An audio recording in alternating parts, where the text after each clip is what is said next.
Mr. Funny lived in a teapot. It had 2 bedrooms, a bathroom, a kitchen, and a living room, and it suited Mr. Funny very nicely. One day, Mr. Funny was having lunch. He wasn't very hungry, so he only had a daisy sandwich and a glass of toast. Delicious, he murmured to himself as he finished his funny lunch. After lunch, Mr. Funny decided to go for a drive in his car. Mr. Funny's car was a shoe. Have you ever seen a car that looks like a shoe? It looks very funny. As he drove along, everybody who saw him laughed to see such a funny sight. He passed a worm at the side of the road.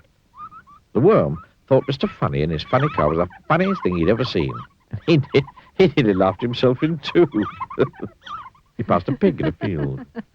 The pig thought Mr. Funny in his funny car was the funniest thing she'd ever seen. She nearly laughed her tail off.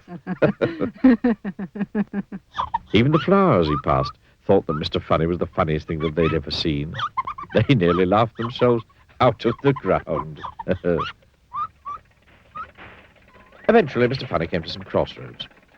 He didn't know which way to go, so he looked at the signpost.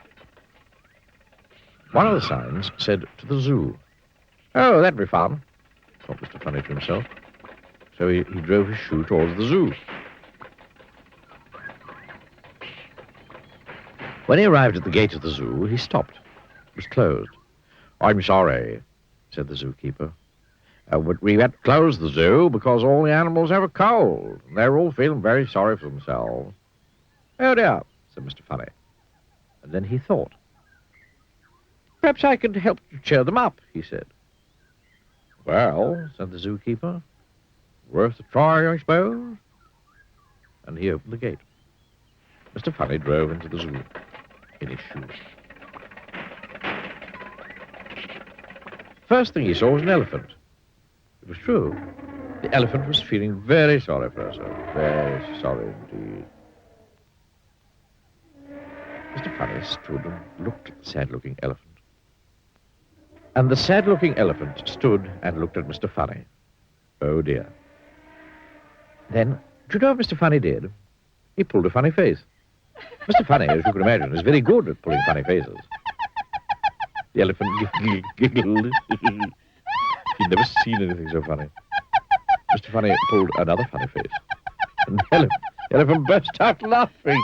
The elephant laughed and laughed and laughed. Oh, he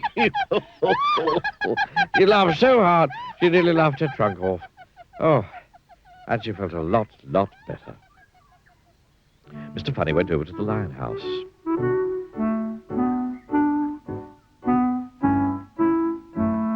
There was a lion, feeling extraordinarily sorry for himself. Mr. Funny stood and looked at the sad-looking lion, and the sad-looking lion stood and looked at Mr. Funny. Oh, dear. And then Mr. Funny pulled the funniest-looking face that's probably ever been pulled anywhere, ever. Now, you've heard a lion roar before, haven't you? Well, this lion roared, too, with laughter. He laughed so hard, he nearly laughed his whiskers to pieces. And then Mr. Funny went round to see all the other animals in the zoo. Oh, dear, what a miserable-looking lot. For all of them, Mr. Funny pulled funnier and funnier faces.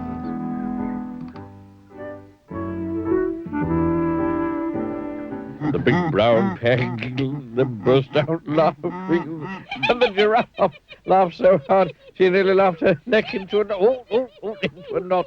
And the hippopotamus nearly laughed himself out of his skin, and the penguins nearly laughed their flippers floppy.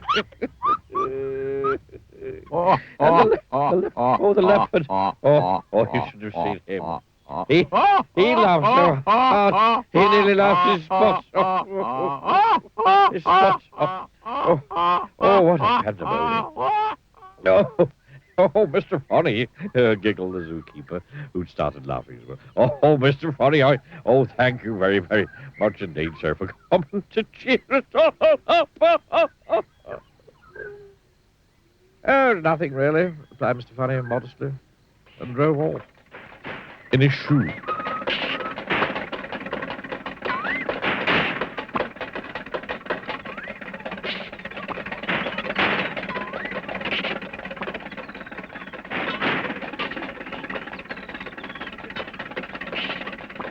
Later, when Mr. Funny arrived home, he chuckled to himself. Well, he said, well, that's the end of another funny day. And he parked his shoe and went inside his teapot. And because he was feeling thirsty, he made himself a nice hot cup of cake.